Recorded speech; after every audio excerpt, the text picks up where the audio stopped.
Unfassbar, aber wahr. Elvis Presley wird im Jahr 2025 immer noch millionenfach online gestreamt. Jeden Tag.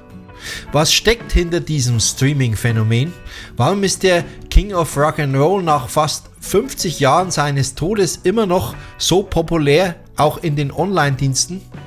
Das erfährst du heute bei der neuen Ausgabe von In Elvis Veritas.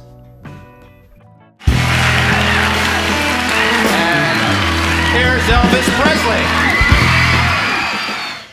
Ja, liebe Freunde, herzlich willkommen zu einer neuen Ausgabe von In Elvis Veritas. Heute soll es um das Phänomen Elvis in den Online-Streaming-Diensten gehen.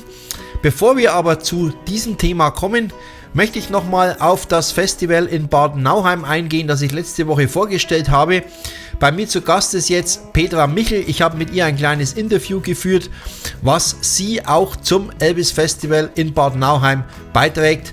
Und wir unterhalten uns mal kurz mit Petra Michel. Ja, jetzt begrüße ich ganz herzlich wieder mal, nicht zum ersten Mal, zu Gast hierbei in Elvis Veritas in einem Live-Interview die Petra Michel aus Bad Nauheim von den Eventariern.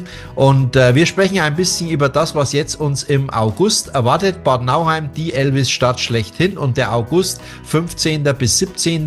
16. ist ja immer der Todestag von Elvis, wie wir alle wissen, ist natürlich immer ein besonderes Wochenende in Bad Nauheim und viel ist geboten. Und ja, Petra, schön, dass du heute mit dabei bist, und vielleicht sagst du uns mal ein bisschen, was du so im Angebot hast für das Elvis Weekend im August.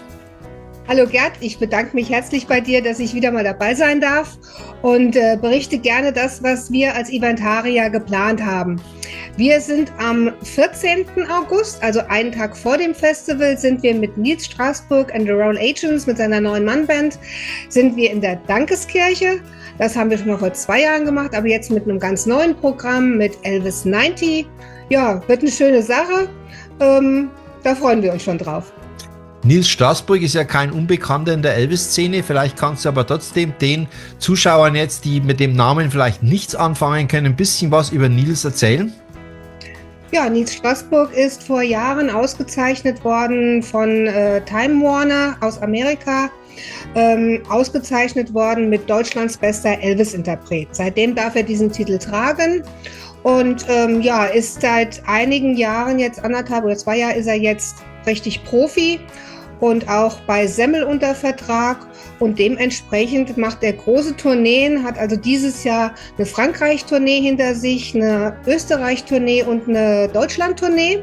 Die Österreich-Tournee und die Deutschland-Tournee wird noch ein bisschen ergänzt werden mit einigen Highlights auch, sogar dieses Jahr.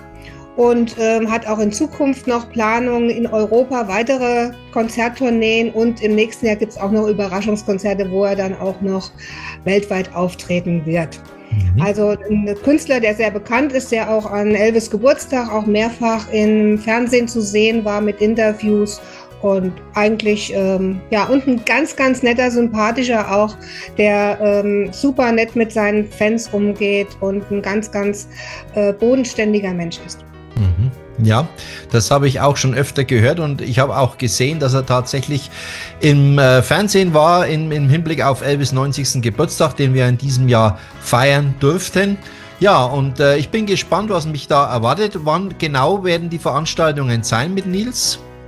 In der Dankeskirche in Bad Nauheim am 14.08., das ist der Donnerstag. Wir werden dort ein kleines Warm-up sogar schon machen, ab 17 Uhr. Dort wird es auch Live-Musik geben, zwar nicht vom Nils, aber auch Elvis-mäßig, und ein bisschen Essen und Trinken gibt es auch. Dann wird ab 19 Uhr Einlass sein und um 20 Uhr wird die Show beginnen.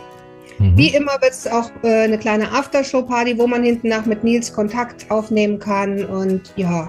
Und am nächsten Tag drauf sind wir in Bad Homburg im Steigenberger Hotel. Das Steigenberger Hotel ist ja früher Hotel Ritter nur und ist auch ein Ort gewesen, an dem Elvis gewohnt hat kurze Zeit und übernachtet hat. Dort gibt es auch noch im Grunde jetzt Tickets und auch noch, ich glaube, es gibt auch noch einige Zimmer im Hotel. Dort gibt es ein Elvis-Zimmer, auch was wir bei dem Kombi-Ticket auch anbieten, dass man das mit besuchen kann. Ja, und da haben wir 2 Shows, ganz anders im Stil und auch ganz anders. Nils hat ja bei seinen Tourneen wirklich in großen Hallen vor 1000 bis 2000 Leuten gespielt, ausverkauften Hallen überall. Und jetzt was ganz anderes in Bad Homburg, ganz hautnah, ganz intim.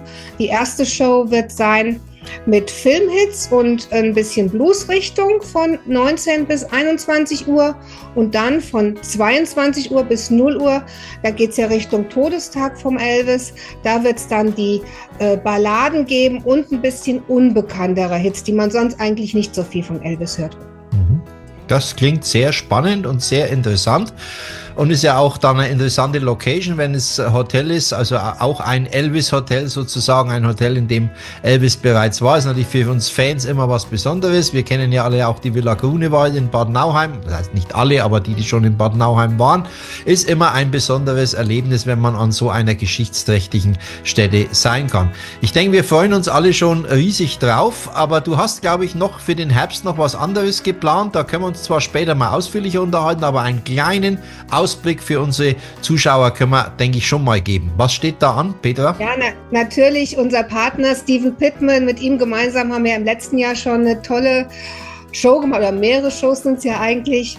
Und dieses Jahr auch wieder, diesmal im November vom 21. bis 23. Die Shows sind am 21. und 22. mit ganz tollen Künstlern aus Kanada, aus Amerika, aus England, Sam Butcher aus Deutschland. Wir haben noch aus Frankreich eine Sängerin dabei.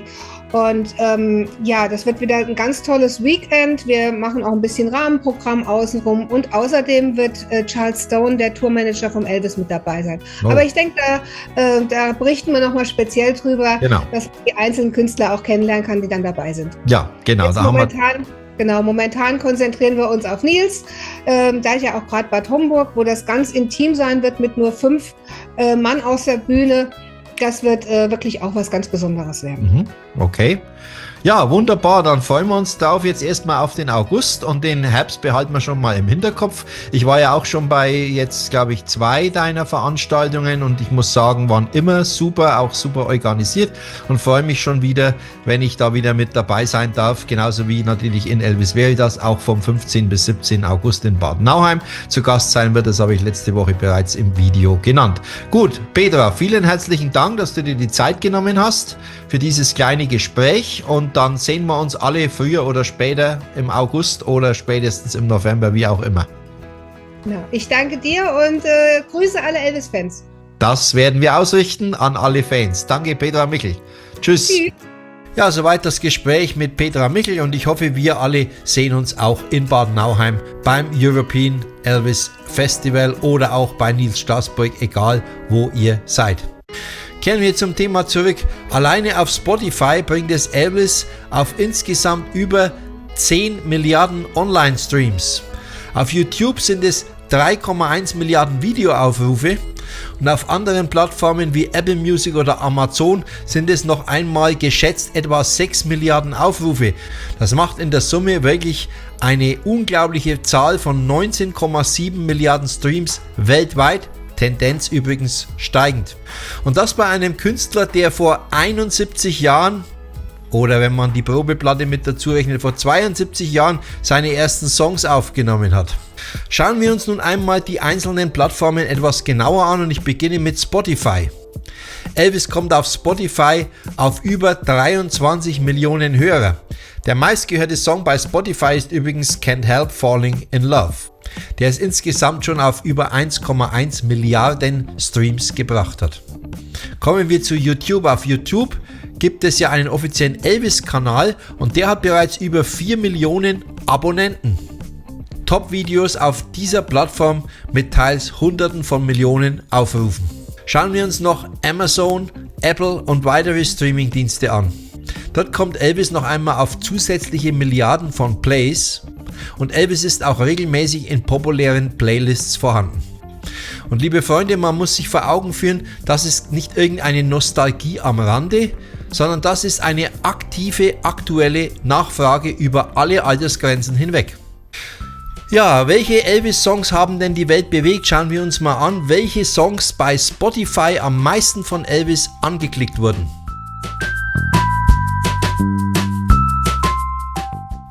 Ich habe mal für euch die Top 10 rausgesucht. Wir beginnen mit Platz Nummer 10. Auf Platz 10 der meistgestreamten Elvis-Songs auf Spotify ist, passend zu Weihnachten, ungeschickt für diese Jahreszeit, egal, Here Comes Santa Claus.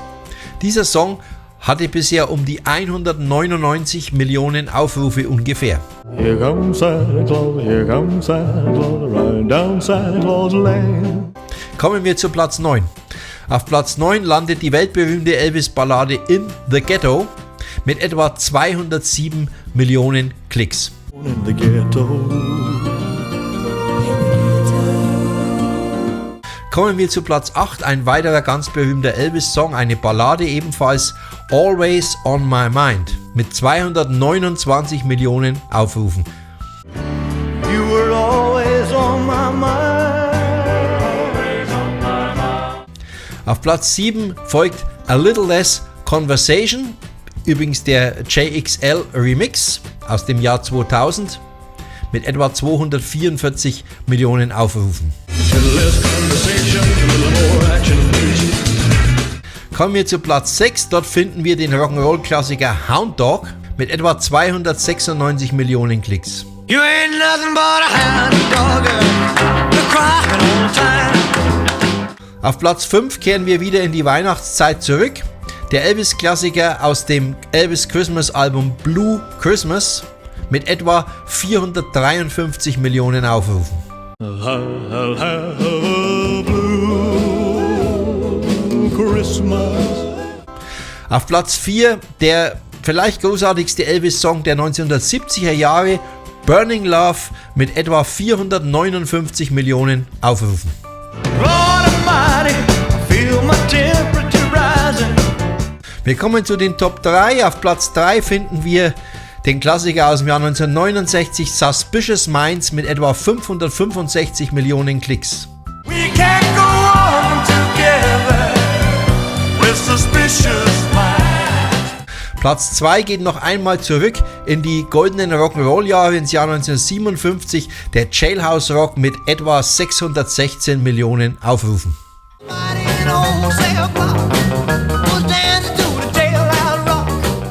Und auf Platz 1, ich habe es vorhin schon durchschimmern lassen, liegt ganz klar Can't Help Falling in Love mit über 1 Milliarde, 1,12 Milliarden Klicks weltweit über Spotify. Falling in love with you. Ja, liebe Freunde, diese Songs laufen weltweit und die Klickzahlen steigen ja ständig an. Im Prinzip ist das, was ich euch jetzt erzähle, schon wieder überholt, weil die Zahlen basieren auf den Monat Juni. Wahrscheinlich gibt es jetzt schon wieder höhere Werte, muss es ja geben, logischerweise. Die aktuellen Werte haben sich mit Sicherheit nochmal nach oben korrigiert. Doch wie steht Elvis eigentlich im globalen Vergleich da über alle Plattformen hinweg und auch verglichen mit anderen Künstlern, die entweder schon gestorben sind oder Bands, die sich aufgelöst haben, die aber jeder kennt? Da werfen wir jetzt mal einen Blick drauf. Hier sind die aktuellen Schätzungen aus dem Jahr 2025 über alle Plattformen hinweg. Auf Platz 1 rangiert die Rockgruppe Queen um Freddie Mercury mit ca. 21 Milliarden Streams weltweit. Auf Platz 2 kommt bereits unser Elvis mit 19,7 Milliarden Streams. Auf Platz 3 folgt ihm Michael Jackson mit 17,5 Milliarden Streams. Auf Platz 4 dann die Beatles mit 16,4 Milliarden Klicks. Jetzt kommt ein großer Abstand, der Rapper Tupac Shakur folgt an nächster Stelle mit etwa 8,1 Milliarden Streams. Hinter ihm mit 5,3 Milliarden Streams dann die Grunge-Band Nirvana um Kurt Cobain, der ja auch schon vor über 30 Jahren verstorben ist. Und am Schluss in dieser Rangliste mit etwa 4,9 Milliarden Streams rangiert Whitney Houston. 2 aus dieser Liste sind ja für uns Elvis-Fans außer Elvis natürlich trotzdem interessant. Das eine ist Michael Jackson. Wir wissen ja, dass Michael Jackson mal für kurze Zeit der Ehemann von Elvis' Tochter Lisa Marie Presley war. Damals die Heirat dieser beiden musikalischen Imperien der USA. Und eine andere Person ist auch noch interessant, Whitney Houston. Sie ist ja die Tochter von Cissy Houston und Cissy Houston war ja Bestandteil der Sweet Inspirations und hat bis Anfang 1970 gemeinsam mit Elvis auf der Bühne gestanden. Ja, als kleines Fazit dieser Rangliste, Elvis liegt hier auf Platz 2, hinter der Gruppe Queen, aber noch vor den Beatles. Und das, obwohl viele seiner Aufnahmen aus einer Zeit stammen, als das Tonband noch der Standard war. Diese Zahlen zeigen ganz eindeutig, Elvis ist nicht nur eine Legende, nein, er ist auch heute noch eine feste Größe im aktuellen Streaming-Geschäft. Ja, liebe Freunde, soweit meine kleine Analyse zu Elvis in den Online-Streaming-Diensten.